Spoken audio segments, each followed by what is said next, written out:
Con tên nã. Con tên nã. Con mưỡi. Mày cái đau.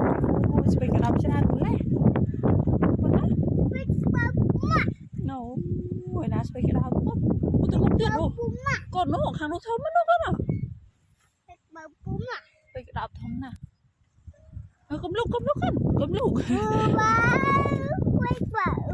Thế tiết từ mốc tiết con đó. Wow, mày cái đau cho ra nè.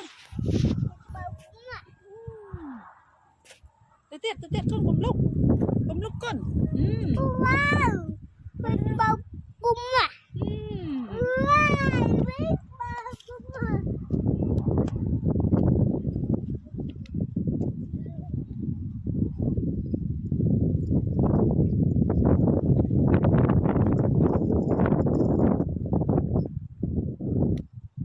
Con nên nè, nị răng con nên nè. Con nên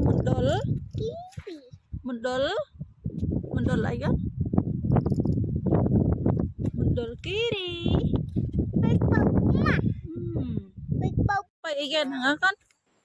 Big bầu cổ. Phải bồ cô nè, phải bồ cô con cho mở nè. Big bầu. Big bầu cô mi mắm. Phải bồ cô mình chưa ăn nè nè.